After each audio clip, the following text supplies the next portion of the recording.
Bonjour et bienvenue au nouveau cours de sciences d'ingénieur destiné aux élèves sciences technologiques mécaniques et aussi pour les élèves sciences mathématiques B. Sciences mathématiques B.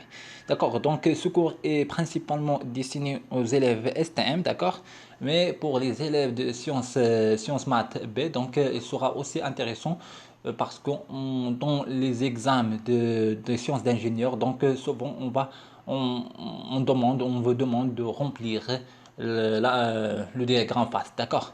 Donc, on va commencer dans ce cours, nous allons expliquer l'analyse fonctionnelle, d'accord? L'analyse fonctionnelle, d'accord, de juste changer ça, donc je vais expliquer ça. Donc, l'analyse fonctionnelle des systèmes de transformation de mouvement. Les systèmes de transformation de mouvement, c'est-à-dire ce sont des systèmes qu'ils vont transformer, c'est-à-dire ils vont changer les caractéristiques d'un mouvement, c'est-à-dire soit le sens, soit c'est-à-dire le couple ou bien la vitesse. C'est-à-dire la vitesse d'entrée et la vitesse de sortie peut être soit sont égales, les vitesses soient égales, les couples soient égaux, c'est-à-dire le couple d'entrée égale le couple de sortie, ou bien non, d'accord?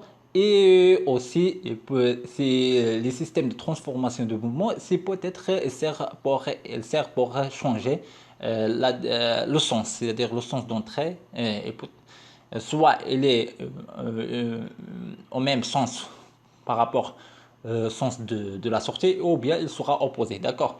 Donc on va passer par l'analyse fonctionnelle, c'est-à-dire on va utiliser dans ce cas FAST et SDT. FAST, c'est-à-dire Function Analysis System Technique, et SDT, c'est-à-dire système SDT, c'est-à-dire System Analytic Design Technique. Système analytique, design technique, d'accord. Donc FAST et SDT, d'accord, les deux ce sont des outils qu'on l'utilise pendant l'analyse fonctionnelle interne, d'accord. Donc on a l'analyse fonctionnelle externe, donc cette analyse fonctionnelle externe, d'accord, et il est relié au besoin pour identifier le besoin des clients, d'accord. Donc pour expliquer les fonctions de service, que ce soit les fonctions principales ou bien les fonctions de contrainte, ces fonctions-là sont des fonctions qui sont à l'extérieur de système, d'accord. D'accord. L'analyse fonctionnelle interne, d'accord. Donc, elle sert à faire une description, une décomposition, une organisation des fonctions qui est à l'intérieur de la système, c'est-à-dire de la mécanisme, d'accord. Donc, l'analyse FAST, il vient après l'analyse fonctionnelle. Donc, FAST et SDT, donc, ce sont des outils pour l'analyse fonctionnelle interne, d'accord. Donc, la démarche, elle est comme ça. Donc, on fait l'analyse fonctionnelle externe, c'est-à-dire, on va établir la, le diagramme, euh, peut-être le diagramme actigramme, peut-être l'actigramme au départ, ou bien bêta-corne, après pieuvre, après on va entrer vers l'analyse fonctionnelle interne, et donc on va utiliser FAST comme départ, et puis peut-être on va utiliser SDT, d'accord. Donc FAST au départ. Donc, FAST, donc, il sert à identifier, donc, et ordonne les décompose, c'est-à-dire, il sert à identifier et à décomposer, d'accord, la fonction de service, c'est-à-dire ici la fonction principale, donc, qui est en fonction de service et qui est aussi, c'est l'analyse fonctionnelle interne. C'est la fonction principale de l'analyse fonctionnelle externe ici, d'accord. Donc, à partir d'ici, on a l'analyse fonctionnelle interne, d'accord. Donc, à partir d'ici, à partir d'ici, on a l'analyse fonctionnelle interne, d'accord. C'est le truc qui est ici, d'accord. Les choses, les boîtes ou bien les rectangles que nous avons ici, on a des fonctions qui sont internes. D'accord, ce sont des fonctions qui viennent de la fonction qui est complexe ici, d'accord. C'est une fonction qui est complexe, d'accord. On doit les décomposer en plusieurs ces fonctions, donc peut-être il y a 2, 3, 4, ça dépend de la nature de la fonction, d'accord, jusqu'à arriver à une fonction, jusqu'à arriver ici. Et donc la particularité ici est que cette fonction-là, c'est une fonction qui est basique. Cette fonction qui est basique, d'accord, qui est primaire, et donc cette fonction, elle s'appelle la fonction constrictive, d'accord. La fonction constrictive, c'est la fonction à travers laquelle on peut la traduire. C'est à partir de quel on peut la traduire par un organe qui est réel, c'est-à-dire un mécanisme qui est réel. Ce mécanisme-là, soit il est complexe, soit il est simple, c'est-à-dire euh, une pièce, d'accord, une pièce qui est simple, ou bien qui est un mécanisme qui est un peu complexe, d'accord, des choses qui sont un peu complexes, c'est-à-dire ce qui est composé de plusieurs pièces, donc 3 4 5 etc. Donc, mais qui est simple, qui fait des fonctions qui est basique, d'accord. Alors là, donc par exemple ici, donc on peut la transformer. Cette fonction-là, on peut la transformer. Facile, on peut la transformer, c'est-à-dire ou bien traduire vers un organe qui est réel. Et dans ce cas-là, parce que, par exemple, l'engrenage, polycroix, etc. D'accord? Comme exemple. Alors, donc, donc voilà, c'est le rôle le diagramme face, d'accord? Donc le diagramme face, je reviens, j'allais vers l'analyse fonctionnelle interne, d'accord? Et donc je vais passer vers le diagramme face pour expliquer ça de façon plus approfondie. Alors, donc je vais juste changer ici, donc parce que, donc voilà, je vais expliquer ça. C'est un très intéressant. Alors, donc le diagramme FAST, on a déjà dit que le diagramme FAST sert à identifier les fonctions et les fonctions techniques. D'accord? Les fonctions techniques. C'est à travers la fonction principale, à travers la fonction de service. Ici, on va passer vers les fonctions techniques. Et la fonction technique, normalement, on a au début, donc comme ça, on a une fonction qui est primaire ici, une fonction, deux fonctions. Donc, ce sont des fonctions qui sont très complexes, d'accord?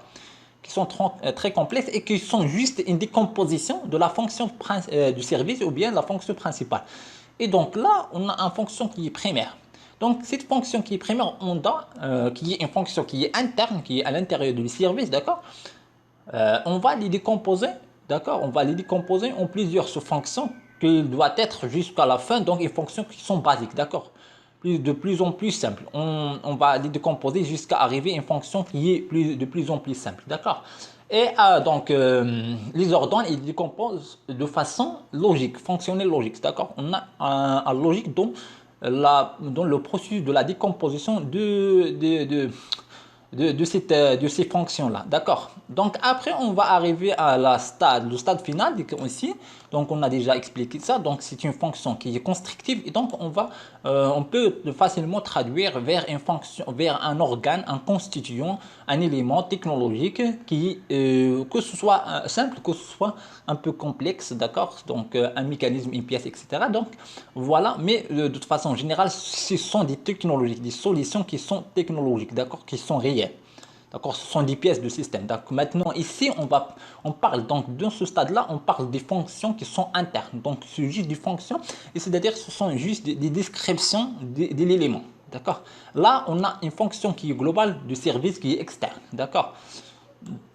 Là, on a les composants de système. D'accord. On a le composant de mécanisme. D'accord.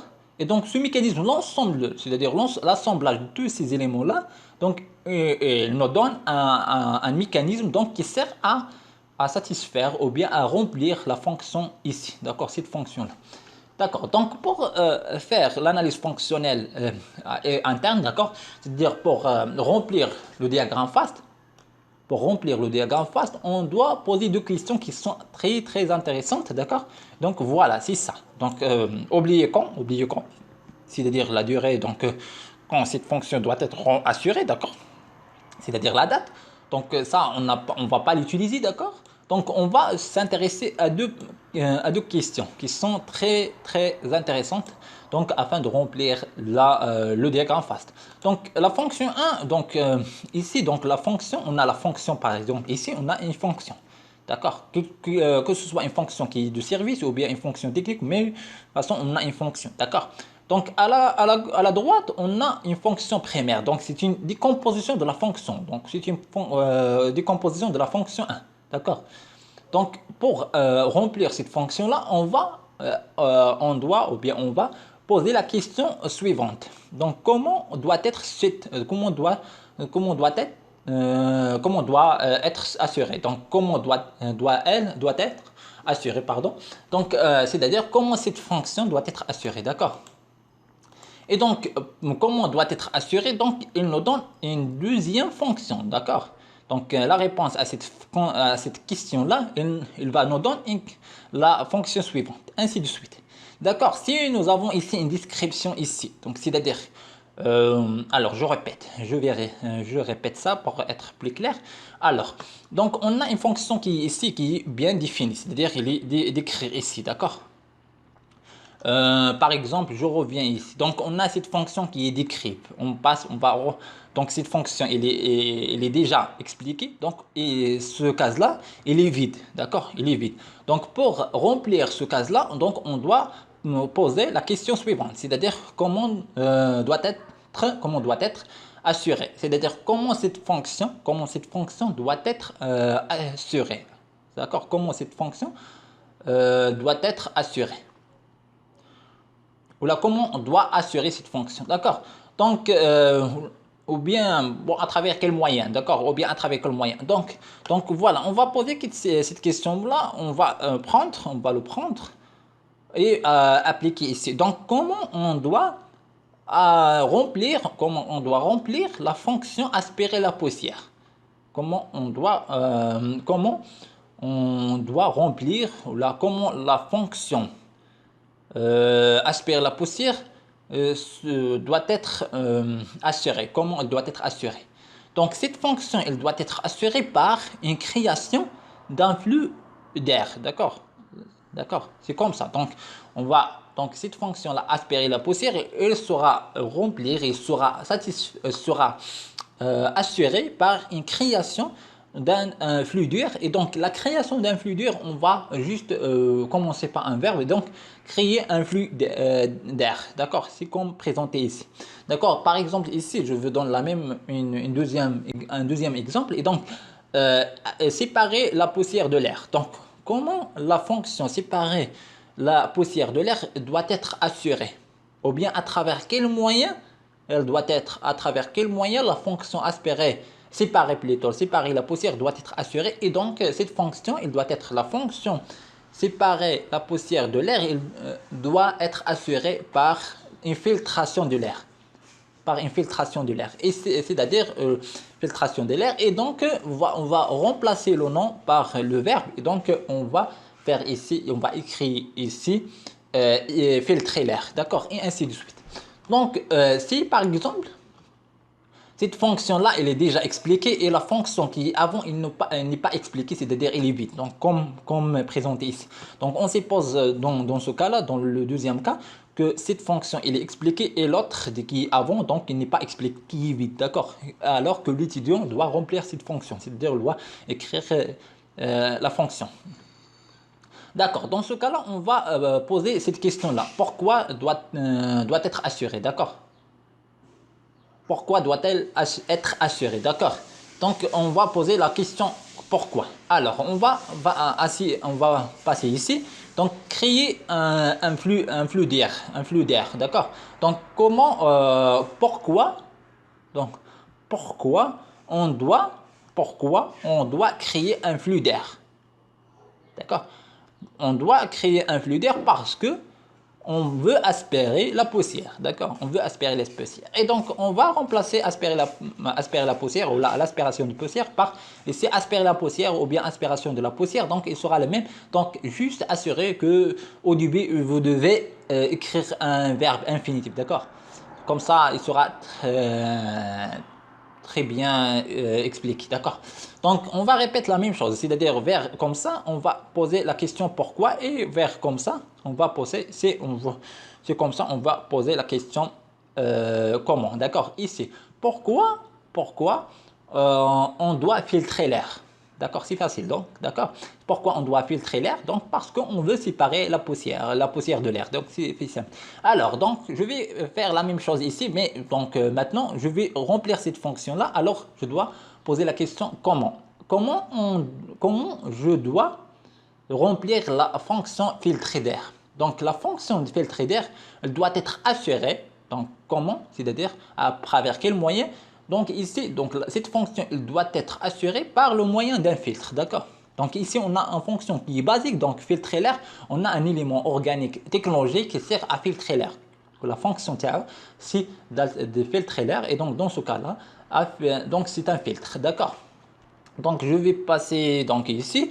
Alors donc d'abord on va entrer dans le vif du sujet, du sujet, et donc maintenant on va passer vers les éléments de transformation de mouvement. Alors je dis que les éléments de transformation de mouvement servent soit à changer, c'est-à-dire sert à changer, principalement à changer les caractéristiques de mouvement, c'est-à-dire le mouvement d'entrée et les différents mouvements de la sortie, c'est-à-dire soit translation et devient rotation, ou bien soit ou bien l'inverse, ou bien aussi on doit changer les caractéristiques, c'est-à-dire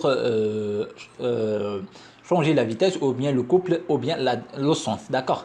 Donc ici, on a la fonction principale. La fonction principale, c'est transmettre l'énergie en transformant la nature de la mouvement, c'est-à-dire transmettre l'énergie,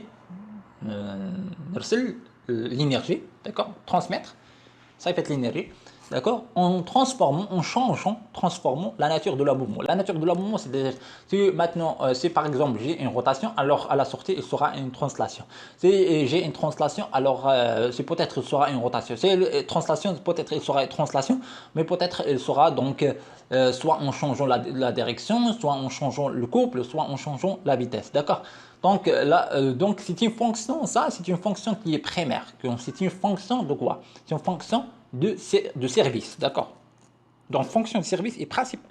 Donc puisque les fonctions de service se composent en deux, donc si je prends par exemple le diagramme, alors c'est bien, alors je vais expliquer, je vais faire un va-et-vient, donc c'est peut-être il sera un petit long, mais bien expliqué, d'accord. Donc il sera de rappel de deux choses en même temps. Donc blablabla.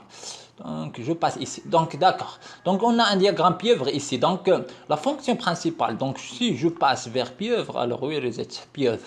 Voilà. Donc ici la fonction principale, ou bien les fonctions de service se décomposent en deux. Donc les fonctions principales, pardon, les fonctions de service se compose en deux catégories. On a la fonction principale, et la fonction principale, c'est la fonction qui décrit qui décrit le système, c'est-à-dire c'est le rôle de produit, d'accord. D'accord, donc exprimer le besoin de produit. Alors pourquoi on a créé le besoin? D'accord, et il y a les fonctions contraintes. Les fonctions contraintes présentent toutes les contraintes générées par le milieu extérieur. D'accord, on a plusieurs milieux extérieurs, peut-être l'environnement, l'utilisateur, euh, l'environnement, l'utilisateur, l'industrie, les conditions de travail, etc., etc. Donc, chaque de ce milieu extérieur, alors, impose une contrainte. Donc, ce contrainte-là doit être respecté par le produit, d'accord, pour être bien, d'accord. Mais le produit doit être tout d'abord, le produit doit d'abord, on fait le produit pour assurer la fonction principale, d'accord. Donc, il n'y a pas de, c'est-à-dire, il n'a pas de sens si le produit il remplit les fonctions contraintes, alors il ne remplit pas la fonction principale. Donc tout d'abord, on commence par la fonction principale. Et après, on va passer vers les fonctions de contrainte pour assurer que le produit bon, satisfait les fonctions, toutes les fonctions, que ce soit principale, que ce soit de contrainte. En tout cas, on l'appelle les fonctions de service. D'accord. Donc bon, donc je passe vers... alors là, pardon. Alors là, voilà.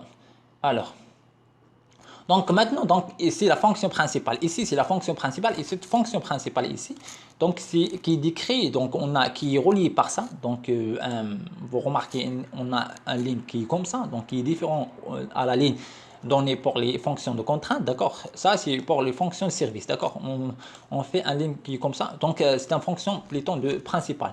Et la fonction principale, c'est la fonction qui est assurée principalement par le produit. Donc le produit, il est là pour remplir tout d'abord la fonction principale, d'accord. Donc après, il doit remplir la fonction contrainte, d'accord, dans le deuxième stade. Au deuxième stade, d'accord. Donc la fonction principale, est celui qui se trouve ici, d'accord. Il se trouve là, donc après, donc cette fonction principale, il sera décomposée en fonctions internes, fonctions techniques, d'accord. Ce sont fonctions techniques primaires, donc de premier ordre, c'est-à-dire primaire, après les secondaires, deuxième rang, troisième rang, ainsi de suite, jusqu'à arriver à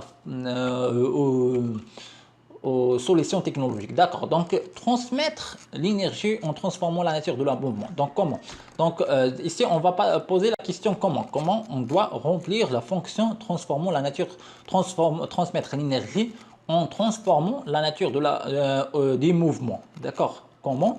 C'est par recevoir l'énergie de l'élément moteur. D'accord. Par recevoir l'énergie de l'élément moteur. Ça, c'est donc ça, c'est différent, d'accord? Donc, transformer et c'est limiter les pertes d'énergie.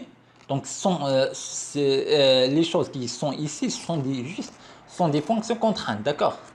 Ce sont des fonctions contraintes ici, d'accord? Donc, d'abord, on a transformé la nature la nature du mouvement, d'accord? C'est la même chose ici, d'accord? Transformer la nature des mouvements. Alors, transformer la nature du mouvement, alors comment?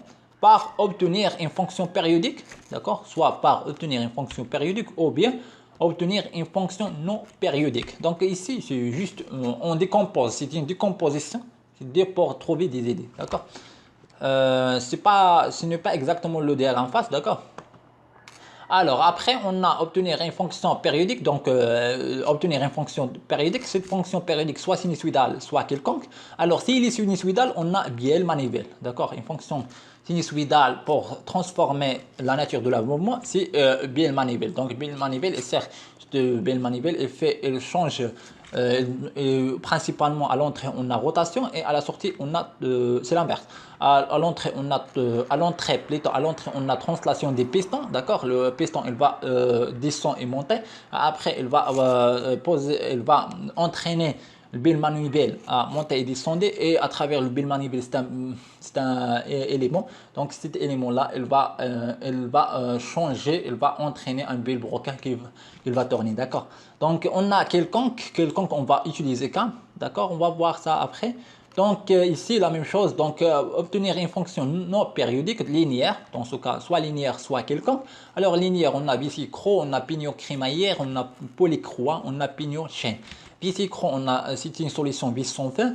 Pignon crémaillère, donc on a au niveau de l'engrenage, d'accord? Pignon crémaillère.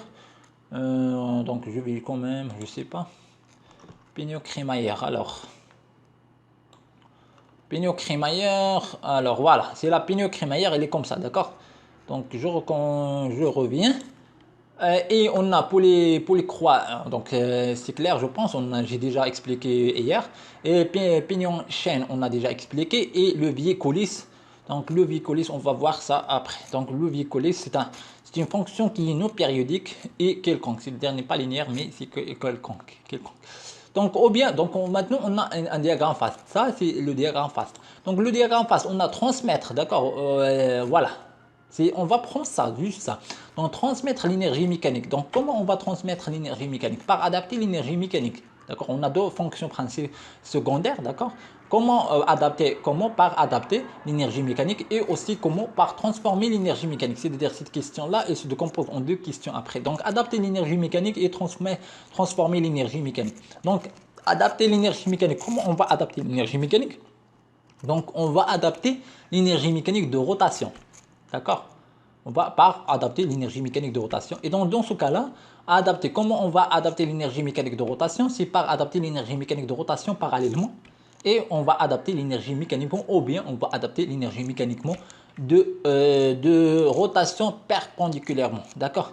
Après cette fonction-là, donc adapter l'énergie mécanique de rotation parallèlement, à travers l'engrenage. Donc l'engrenage parallèle à denture droite, à denture moyenne, c'est l'engrenage cylindrique ou bien l'engrenage droit. L'engrenage droit, donc, sont des organes qui servent à adapter l'énergie mécanique de rotation parallèle. Les axes terrain sont parallèles.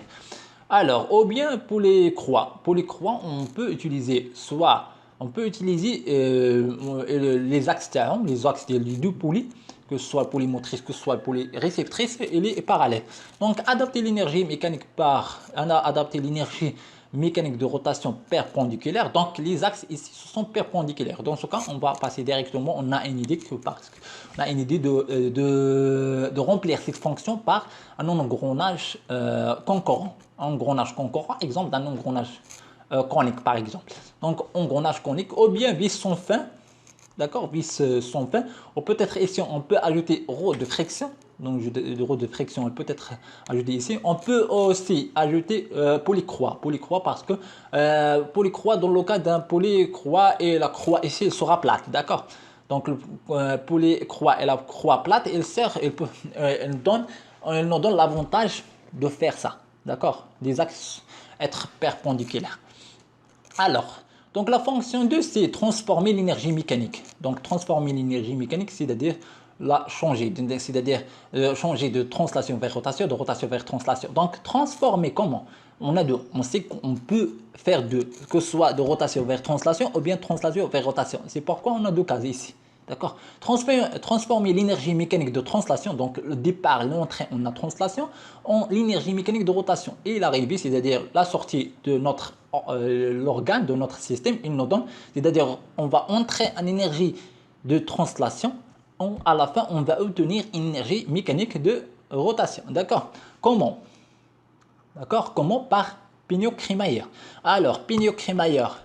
Donc, Pinot-Crémaillère, ici, il nous donne une énergie mécanique de translation. Donc, voilà, je passe. Donc, si je déplace ça comme ça, donc d'accord, je déplace ici, donc j'ai un mouvement de translation.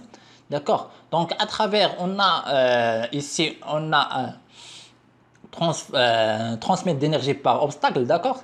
Alors, les dents ici, il va pousser les dents de ce pignon-là, et ce pignon-là, il va entraîner par les dents, et il va donner une rotation à la fin. Donc, on a ici une translation, d'accord, de départ, et à l'arrivée, je vais obtenir une rotation. D'accord, voilà, donc je passe. Donc, transformer l'énergie de mécanique, donc l'énergie transformée, translation vers en rotation, il est rare. Donc, d'accord. Pardon. Pardon.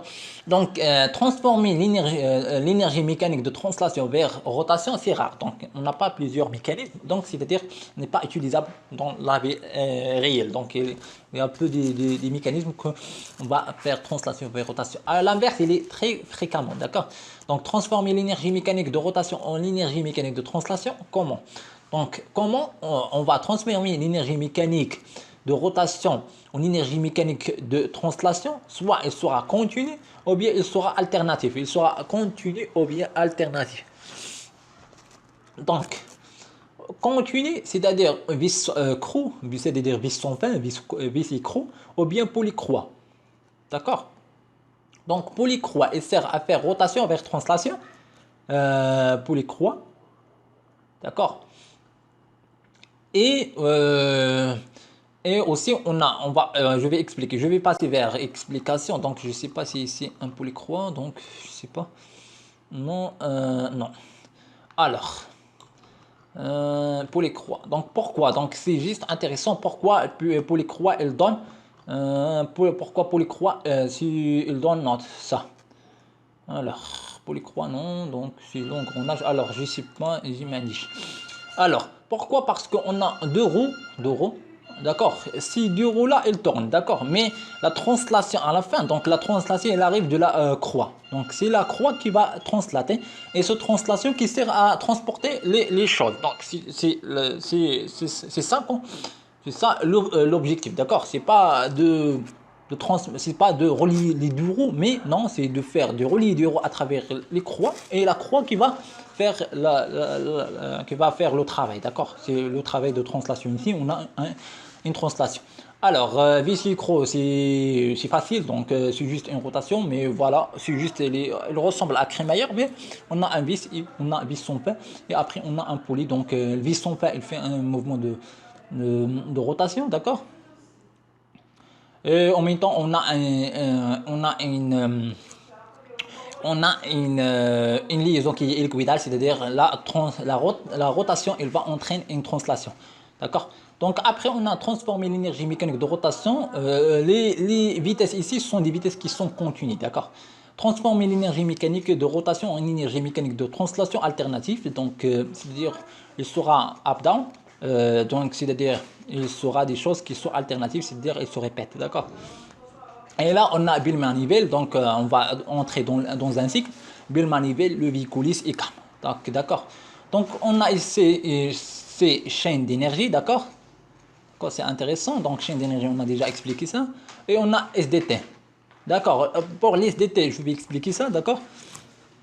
Expliquer ça. Donc, c'est juste les SDT. Donc, j'ai déjà fait cette remarque-là qui est intéressante.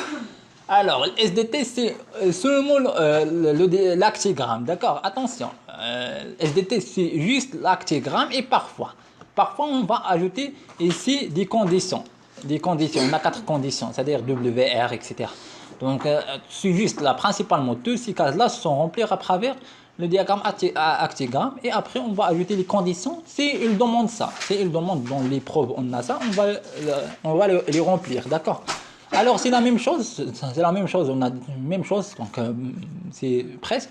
Alors parce que donc au départ le SDT et aussi FAST, il sert à remplir la même chose, c'est-à-dire à faire une analyse fonctionnelle interne. Donc maintenant on va expliquer quelques mécanismes, d'accord, c'est-à-dire les solutions technologiques. Donc je ne vais pas entrer dans les détails, donc juste tout ça. Donc ce cours-là, c'est juste pour expliquer les différentes solutions technologiques et cela veut vous aider à remplir le diagramme face, d'accord. On a CAM, donc d'accord, donc après ça, je vais expliquer ça. Donc, transmettre l'énergie mécanique en transformant la nature, c'est l'objectif d'ici toutes les organes, d'accord. C'est transmettre l'énergie mécanique en transformant la nature de la mouvement, d'accord. C'est la fonction globale. D'accord, c'est la fonction globale. Donc, rappelons que cette fonction s'accompagne inévitablement d'une perte d'énergie qu'il faut limiter, d'accord.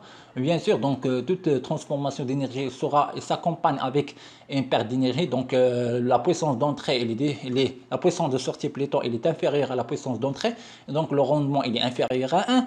Et donc l'objectif, tous les objectifs qu'on fait, donc toutes les études là, on fait pour éliminer ou bien au moins à limiter, c'est-à-dire réduire ces pertes d'énergie, d'accord. Donc les mouvements les plus courants, c'est-à-dire les plus utilisables, ce sont des rotations. Donc fréquemment on a des mécanismes ou bien des mécanismes, oui, des mécanismes qui servent à faire, qui transforment la rotation vers la translation, d'accord. Donc c'est rare qu'on trouve la translation qu'il va donner à la fin une rotation, d'accord. La plupart, c'est on a une rotation au départ et à la fin, on va obtenir une translation. Donc les deux transformations courantes sont rotation-translation et translation-rotation. D'accord, d'accord. Donc on a quatre, en principal, on a quatre. On a rotation-rotation, rotation-translation, translation-translation et translation-rotation. Les deux sont utilisables, donc rotation-translation, soit rotation-translation ou bien translation-rotation, mais la plus fréquemment utilisée, c'est rotation-translation. D'accord. Donc l'élément moteur utilise le plus souvent le mouvement de rotation. Donc l'élément moteur utilise le plus souvent le mouvement de rotation, c'est-à-dire l'élément au départ qui se trouve au départ, donc utilise le mouvement de rotation parce qu'il est simple. Donc aussi la transformation rotation-translation, d'accord. Donc la transformation rotation-translation est plus fréquente que l'inverse, c'est-à-dire que là, cette catégorie de transformation, c'est-à-dire rotation-translation, est plus utilisable, plus fréquemment, on trouve souvent dans les exercices que l'autre, c'est-à-dire que la translation-rotation. Donc on va passer vers l'élément technologique 1 qui s'appelle CAM. Donc CAM, il est présenté comme ça, donc c'est juste, je sais pas, comme un disque, d'accord. Donc disque avec une forme qui est différente au disque, d'accord. Donc c'est une forme comme ça, c'est peut-être cylindrique, donc il y a pas mal de cam, cam à disque, cam à rainure, cam à tambour, etc. Donc il y a plusieurs formes de la cam, d'accord. Donc, mais tous ils remplissent les mêmes choses, d'accord. Donc les cams, la fonction globale de la cam, c'est juste transformer un mouvement circulaire, c'est-à-dire de rotation, un mouvement circulaire continu, au mouvement rectiligne ou angulaire. Angulaire, pourquoi? Parce qu'on a l'angulaire dans le cas d'une rotation. Donc, il n'est pas présenté ici, malheureusement, il n'est pas présenté ici, mais toujours je vais faire une explication de ça. Donc, transformer un mouvement circulaire continu au mouvement rectiligne, c'est ça. Donc, on a ça, on a ça, cam. Donc le cam, c'est un élément moteur, donc il va tourner, il sera relié avec un moteur, donc avec un utilisateur qui va tourner la cam. La cam, il va tourner, et lorsqu'il va tourner, donc on a ici un changement de section. Donc lorsqu'on a un changement de section, et ici le galet il va suivre le trajet, donc le galet là, donc il va faire des montées et des descentes, d'accord. C'est la même chose ici, c'est la même chose là, d'accord, c'est la même chose là. هنايا كيكون عندك le parcours هو هذا، d'accord. هنايا parcours هو هذا، وهنايا كيسويفي هذا الباركور هذا، d'accord, le réunir. Voilà. Donc ici on a au départ mouvement de rotation, et après on va obtenir à la sortie, on va obtenir un mouvement de translation. Voilà. Donc rectiligne. Pourquoi angulaire? Angulaire, c'est juste lorsqu'on va faire deux cams, par exemple, ou bien deux disques. Donc par exemple, c'est la chose la plus simple, c'est lorsqu'on a,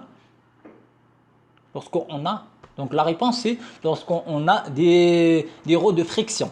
Alors deux roues de friction, d'accord, c'est juste comme un cam, d'accord, comme deux cams, on a deux cams. Et ici, lorsqu'on va faire une rotation, donc il va entraîner une autre rotation. Donc si je remplace ici par un cam, ou bien un disque, ou bien un rond, il va donner à la fin un mouvement de rotation. D'accord. Voilà. Donc après, donc bien sûr, donc ça, c'est toujours. Donc la cam, il est comme la roue à la friction, d'accord. On a toujours ici un élément qui est très important, c'est l'effort presseur. Donc ici, si vous avez un cam, d'accord, il va poser la question, donner l'effort presseur, et l'effort presseur, il est déjà donné dans le cas, dans le cours de la roue de friction, c'est-à-dire N, et donc N, il sera CP.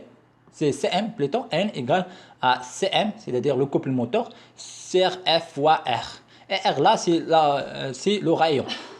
D'accord, donc maintenant, donc voilà. Donc voilà, donc ici, il sera assuré par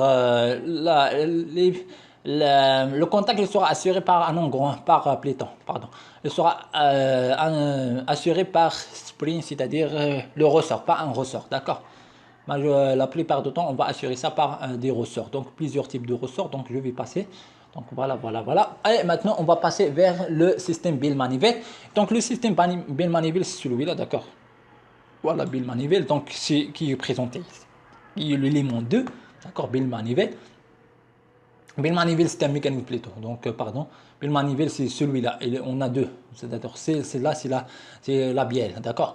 Donc, on a deux. Donc, d'accord. On a deux parties qui articulées. Donc, un mouvement de pivot ici. D'accord. On a un pivot ici. Et après, donc, je vais passer vers explication tout d'abord. Explication de la fonction. Donc, la fonction, ou bien le système Bell-Manivelle, sa fonction principale, c'est de transformer un mouvement circulaire continu, le mouvement circulaire continu, en mouvement rectiligne alternatif. Bell-Manivelle, d'accord. Et réciproquement, attention, ça c'est réciproquement, c'est-à-dire le système est réversible, et dans ce cas, donc, on peut faire la fonction inverse, c'est-à-dire on transformer un mouvement de rectiligne en un mouvement circulaire continu, d'accord. Et ici, c'est la fonction inverse qu'on utilise. Donc ici, par exemple, la fonction inverse qu'on va utiliser. Ici, on va utiliser, c'est-à-dire Bell-Manivelle ici, il sert à transformer l'énergie, le mouvement rectiligne, c'est-à-dire le mouvement rectiligne de la piston. Le piston ici, il va faire un mouvement rectiligne, et ça, ce système-là, il trouve dans les moteurs de combustion, d'accord. Donc ici, à travers la combustion, c'est-à-dire il sera des chambres, c'est-à-dire il sera à la combustion de l'air avec le gaz, et donc dans ce cas-là, il sera donc à travers la pression. Donc lorsqu'on va augmenter la pression, donc là il va faire quoi? Il va descendre, et donc il va pousser la Bell-Manivelle à descendre, c'est-à-dire transformer la translation vers la rotation. Donc celui-là, il va descendre, et lorsqu'il va descendre, il va entraîner la partie 2, c'est-à-dire la partie de la bielle, à faire la rotation, d'accord. Donc la bielle, donc si on prend la manivelle, donc si je prends la manivelle Bordeaux, donc la manivelle Bordeaux, elle fait le mouvement de translation. Si je prends la partie de la bielle, donc elle fait la rotation seulement. Si je prends le mécanisme bielle-manivelle, donc il peut faire la rotation et la translation. Donc la rotation ici et la translation en haut. D'accord, donc on a les trois parties de la bielle, Donc la bielle se compose de trois parties. Donc le pied qui se trouve à l'axe de piston qui se trouve ici. Donc ici on a le pied, ici on a la tête. Donc la tête c'est de la bielle qui tourne sur le maниton. Ça, sur le maniton. D'accord. Il est en relation avec le manivelle. D'accord. Après, la troisième, c'est le corps. Et le corps, c'est ici. Donc, le corps, c'est là. Donc, ça, c'est B. C'est-à-dire, et ça, elle est présentée, elle est reliée avec, qui se trouve ici. Donc, une relation, il y a euh, une liaison qui est rotation. D'accord? Il y a un moment de rotation là. Donc ici on a un pivot. On a un pivot avec quoi? Avec le piston. Donc ici le pied. Ici on a avec le coussinet qui se trouve ici. Et donc avec la partie de la manivelle. Et donc ici aussi on a une liaison qui se trouve avec 1 et 2. Il y a une liaison. Il y a plutôt une liaison de rotation et le corps qui relie les deux. D'accord. Donc je ne vais pas entrer dans le détail. Donc question. Course de la piston, donc le course de la piston, donc je vais donner ça, c'est intéressant, le caractéristique c'est le course de la piston, donc c'est égal à 2 fois OA, OA c'est là, d'accord, 2 fois OA, c'est la course de la piston, d'accord, OA, d'accord, 2 fois OA, OA c'est excentration en millimètres, c'est-à-dire c'est la partie ici, d'accord. Donc voilà, donc c'est intéressant. Donc là, c'est l'élément intéressant, c'est la course de la piston. Donc la course de la piston C égale à 2 fois OA, d'accord.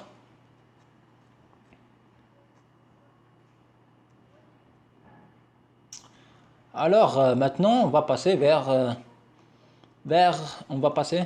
Donc ça c'est au niveau des vilebrequins, etc. Donc ici le piston, on a le vilebrequin, on a le bielle manivelle qui se trouve ici. Donc ça, la bielle, et la bielle sera reliée avec le maniton ici.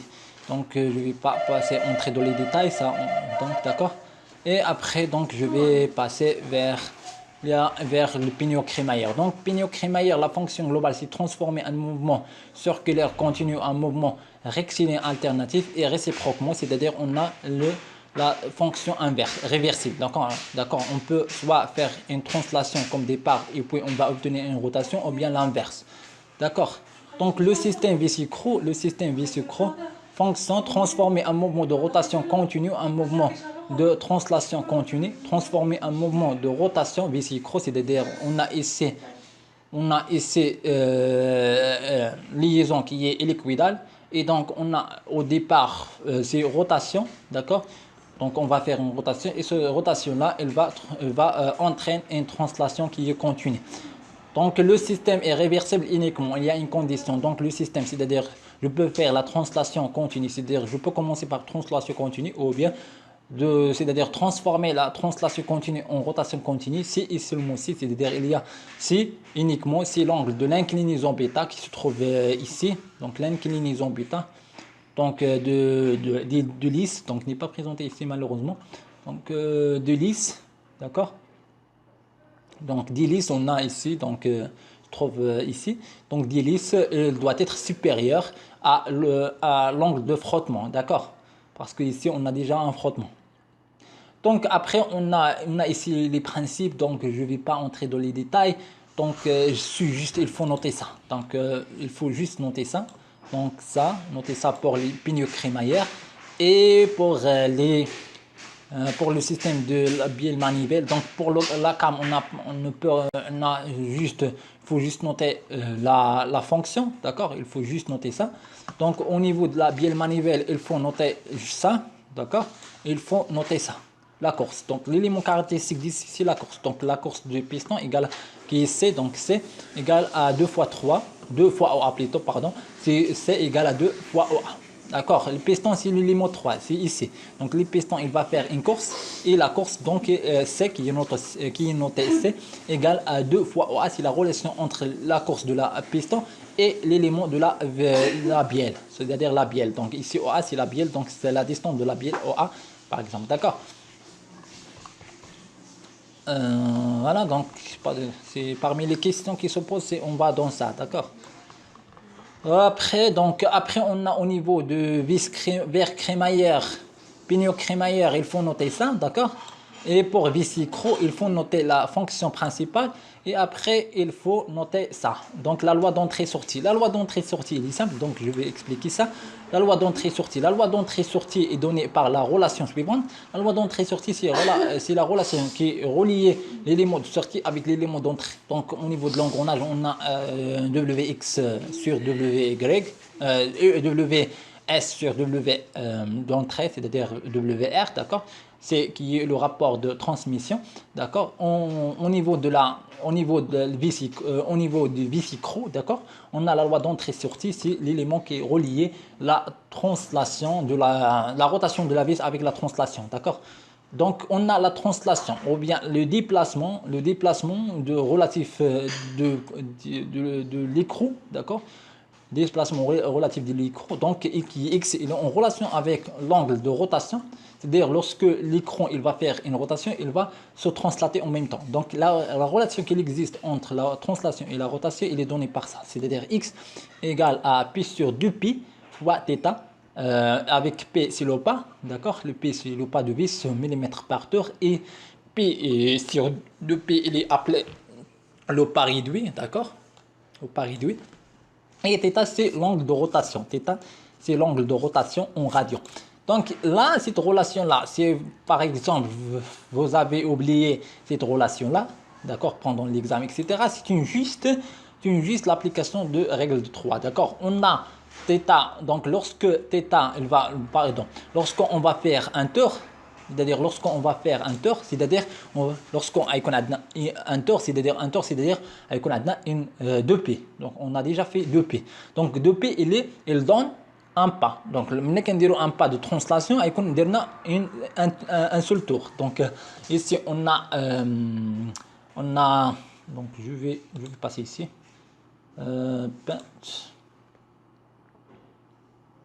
Alors, donc ici, on a le vis. Donc, le vis, il va faire une translation, rotation. Donc, le vis, il va faire comme ça. Donc, en même temps, il translate, en même temps, il fait une rotation. D'accord? Donc, ça, c'est le vis. C'est le mouvement, c'est presque le mouvement de la vis. Donc, de vis. Donc, après, donc, on a ici, c'est une rotation. Alors là, c'est pas. Donc, ici, il y a un pas. D'accord? Il y a P. Donc, je vais changer quand même.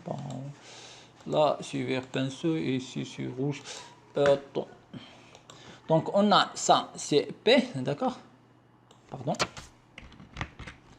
Ça, c'est P, d'accord? C'est le pas, d'accord? Et ici, on a, lorsqu'on a fait un pas, donc on a fait en même temps un seul tour, d'accord? On a un seul tour. On a en rotation. D'accord, plutôt en rotation, c'est-à-dire un adora. D'accord, donc lorsqu'on a un P, en règle, c'est-à-dire on a une tour et une tour c'est 2P. D'accord. Alors lorsqu'on va faire un déplacement X, c'est-à-dire P ici, c'est-à-dire un déplacement X par exemple ici. Déplacement X. Alors on connaît des θ. D'accord. Alors là on a X, donc ça fois ça égale à ça fois ça. Donc X, c'est-à-dire X. Alors x, il sera égal à quoi? Il sera égal à pi sur la 2pi. Bon, il faut expliquer ça pour tout. Donc 2pi en 0, ça fois ça, égale à ça fois ça. Donc 2pi fois x, donc ça c'est dark, égal à fois θ. Donc dans ce cas-là, on a x. Donc là, c'est x. Donc x égale, d'accord, c'est p sur 2p fois θ. D'accord. Voilà, c'est la relation qui existe, elle est facile à rappeler et aussi à établir, d'accord. Donc après on a ça, donc il faut rappeler ça, donc au niveau de le système Vicicro, d'accord.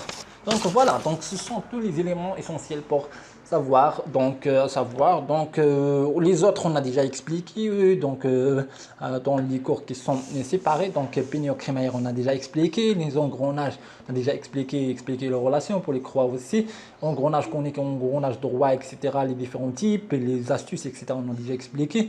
Bien manivelle on a expliqué ici. Il reste le véhiculis qui est rare, d'accord. on va expliquer après. Donc, on va expliquer après. Et les cams, on a déjà expliqué. Voilà, c'est tout sur l'analyse fonctionnelle des systèmes en transformant le mouvement, d'accord? Après, on va passer vers, je vais expliquer la résistance des matériaux, c'est-à-dire RDM.